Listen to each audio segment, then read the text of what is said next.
Hi there, thanks for joining us. You're watching our new series, To Share a Burden with Leon and Dean. So this series focuses on you, the viewer. Every week we will look at an email or a letter sent in by yourselves, any problems that you're facing, and we will give you as much help and advice as we can. We'll cover everything from domestic abuse to dealing with debt. We cover it all. So let's get started. Cool. So today's email is from anonymous female. I'm 20 years old and I currently live with my partner who is the same age. We've got 2 children under 5 and I think I'm suffering domestic abuse. The reason I've written to you is because I was watching your show, The Power of Dog, The Late Show, and Dean was talking about what his wife was doing to him in their marriage. I've put it off for well over a month now, but I've got back on your channel and I've watched the episode over and over, and even a few more times, as my partner's behaviour has been getting worse and everything you said in that episode is almost identical to the way he has been with me. We both work full time and he has had the old-fashioned male attitude that he should be providing for the family and that it's his job to take care of the bills. But again, hearing about Dean's wife's behaviour, it got me thinking that it doesn't matter if they are male or female, because his wanting to be the traditional man doesn't fit into Dean's situation. So I've sat for weeks and weeks thinking about it, and it made me watch my partner's behaviour. I'm the one that works full time and he works part time, but he's always taking sick days to get out of doing his job. Then I come home and have to do all the housework, sort out the kids. Then once they're in bed, he goes out with his friends and I'm left at home. It's not going out that bothers me, but he tells us that we can't afford, or what we can and can't afford. Never lets me see our bank statements because he says I'll mess up the filing system. And whenever I bring it up, he says I don't trust him. So I feel bad and just say I'm sorry. And then it gets left again. He's the one that does the weekly shopping and has been getting meaner and meaner with our kids and cutting our treats for them all together, yet the cupboards are full of things that he likes. I can feel your temperature rising.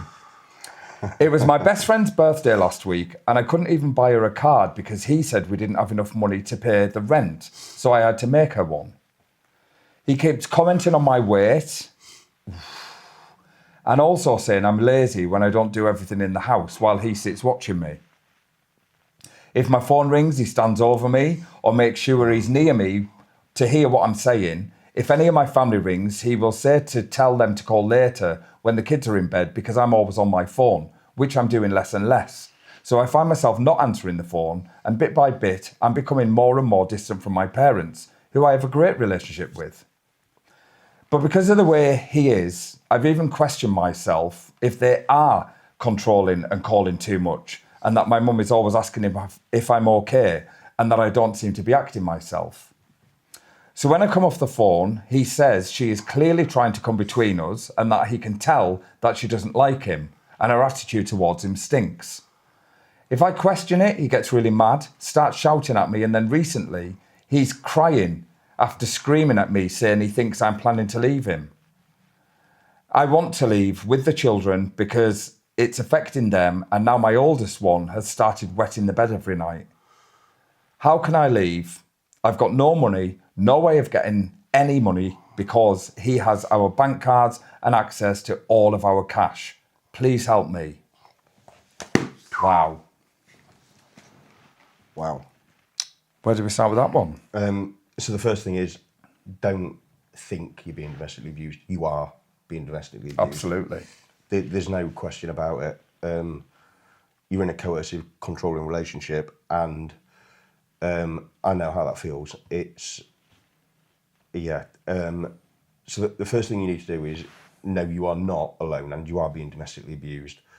And don't stop talking to your parents, because I did. And I lost everything. And this is what they do. Yeah. This is what they do in domestic abusive relationships. They make you feel like you're the one, like she says in there, that she's on the phone too much, she's talking too much, your mum doesn't like me. That is a classic sign of gaslighting. So gaslighting is making you question your own reality. So you're talking to your parents, having a fantastic relationship with them, you always have done, and now he's saying that they're controlling.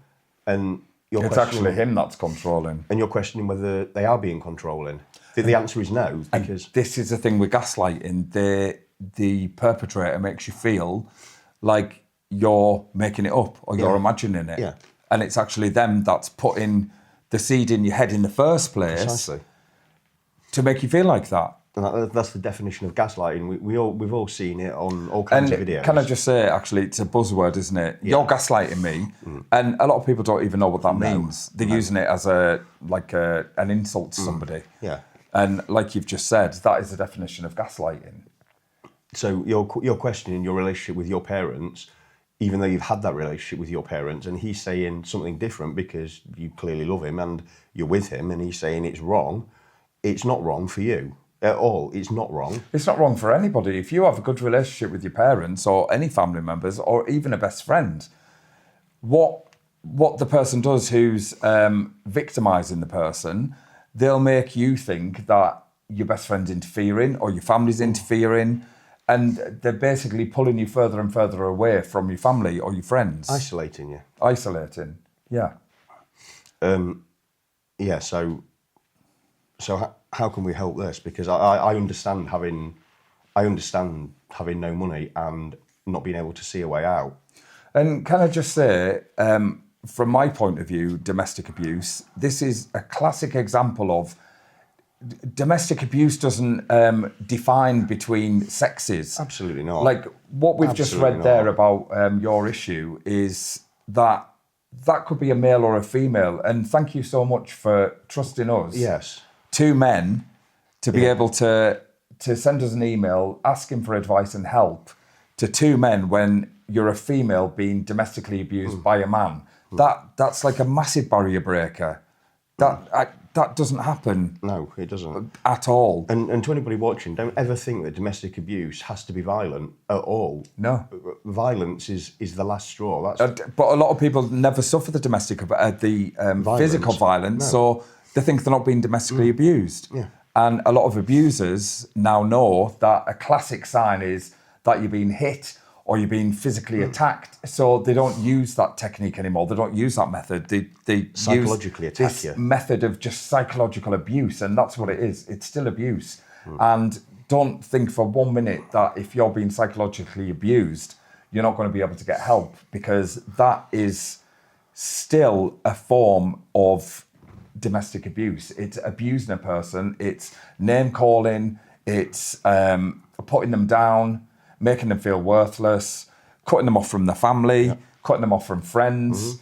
And again, just to point out, some people might not have family around them. I know I didn't at the time. And for me, I've been in 2 domestic abusive relationships, married to a woman and married to a man who both used psychological and emotional abuse to abuse me.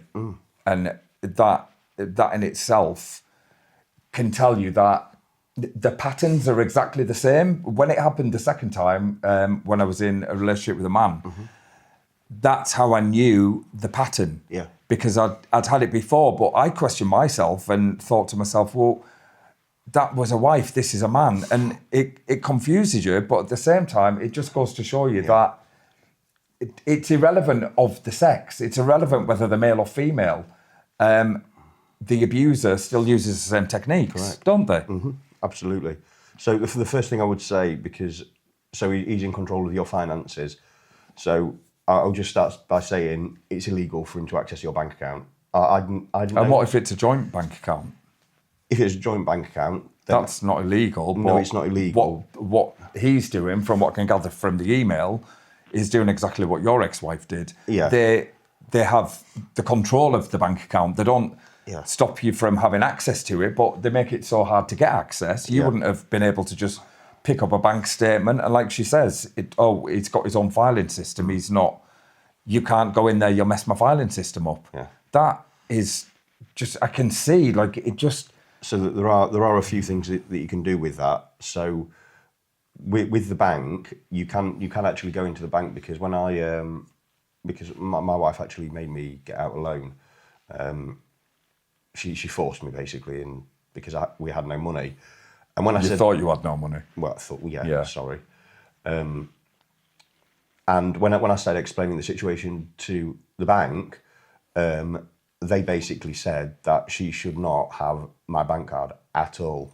Because that is illegal. It's against the law. To use, Yes. even though it's a joint account, it's actually illegal to use the person's bank card if it's not in their name. That is illegal. Yeah. And every time they access it, they're committing a criminal offence. So what you can do is change your address for your bank statements and get a new bank card and send it to your mum's in the care of your Even mum's if address. it's in both their names? If it's in both their names, I'm not sure, because I never had a joint bank account. But I'm sure that with a joint bank account, I think You could still change your address unless it's only one person that has to sign. What I think you can do with a joint account is you can change it so you can only withdraw money with the others' consent. Yeah, so you can like actually both draw it out of the consent. bank, yeah. However, if she did that, that's going to up the domestic abuse, isn't it? That's going to cause. It is, but that's where the support network comes into it.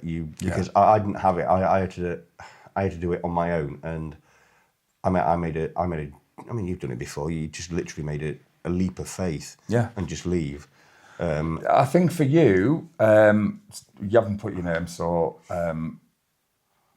we can't call her anything. We'll call you Sarah.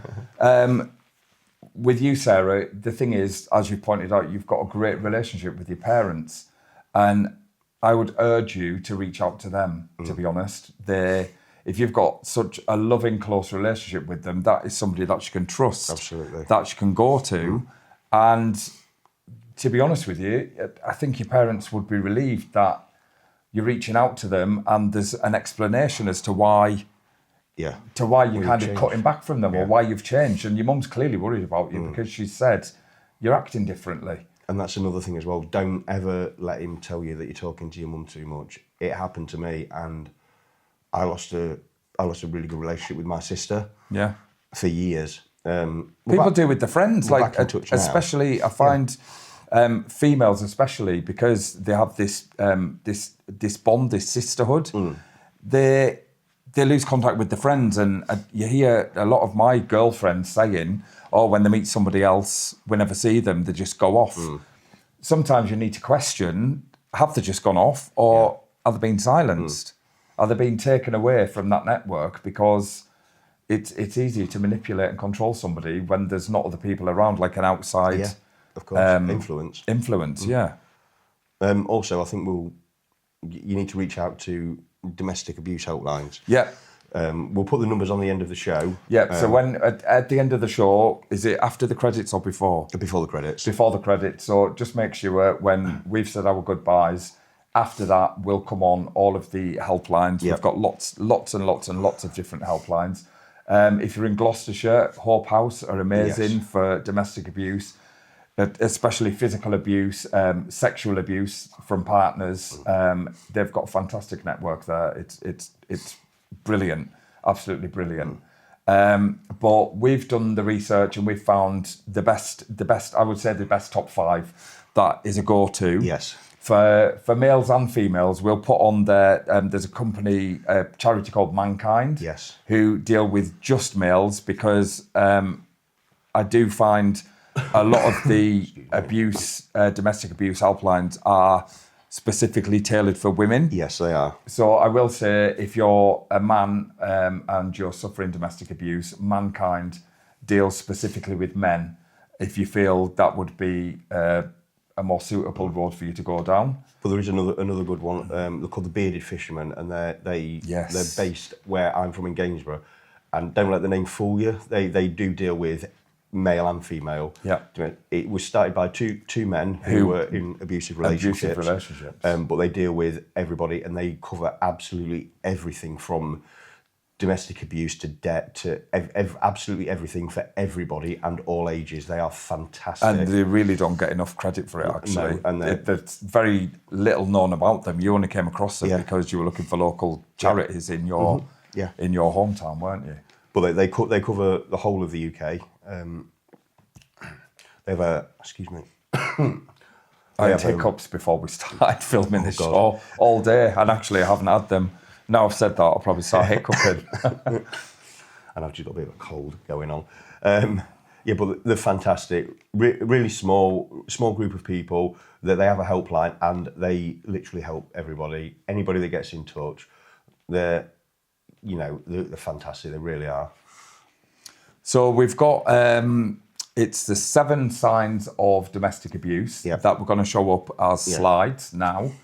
We're going to talk through them as well, because for those of you that don't know, this show is now available on podcast as well. So if you can't watch it at home safely, or you're not able to watch it on your phone, on your tablet, whatever, listen to it with your earphones in, and nobody will be any the wiser. They won't even know you're watching it, because you can listen to it, and it gives you the choice. You can switch on the podcast to video or just podcast alone. Just audio. So here are the 7 signs, classic signs of domestic abuse, and it also breaks them down as to what they actually mean, rather than just giving a heading and not actually explaining and going into detail, because there's so many subheadings under each heading. So they're coming up now, and let's take a look at those. 1. Controlling behavior. Isolating you from friends and family, monitoring your movements or messages, controlling your finances or making you dependent on them, telling you what to wear, where to go, or who you can see. 2. Constant criticism and humiliation, constantly putting you down, humiliating or constantly criticizing you, using sarcasm to hurt you, and lowering your self-esteem and making you feel worthless. 3. Intimidation and fear, using anger and intimidation to control you, making you feel like you're walking on eggshells to avoid making them angry, threatening you, even if they never become physically violent. 4. Manipulation and gaslighting, playing mind games and making you doubt your own judgment, manipulating you or making you feel crazy, blaming you for their own failures or shortcomings. 5. Emotional blackmail, guilt-tripping you or making you feel like you're to blame for their problems, threatening to leave, hurt themselves, or use other tactics to get their way. 6. Ignoring and denial, consistently ignoring your feelings or needs, refusing to acknowledge or validate your experiences, not expressing any positive feelings towards you. 7. Devaluing and disrespect, making you the subject of jokes or demeaning you in front of others, threatening you when you disagree, not showing any positive feelings or congratulating you on successes. Well, I hope that information's helped. Don't forget you can get in touch with us about absolutely anything on info@thepowerofdog.com. It's a completely closed email, so only myself and Leon see that email. Completely private. It's our private email address is just with info@thepowerofdog. And you can get in touch about anything at all, and just please don't hesitate. You are not alone. And remember, to share a burden, you're already on a journey where you're building foundations from healing and hope. We hope the show's been helpful for you, and we look forward to seeing you again soon. And don't forget to tune in every Sunday at 7 p.m. Bye. Take care. Bye.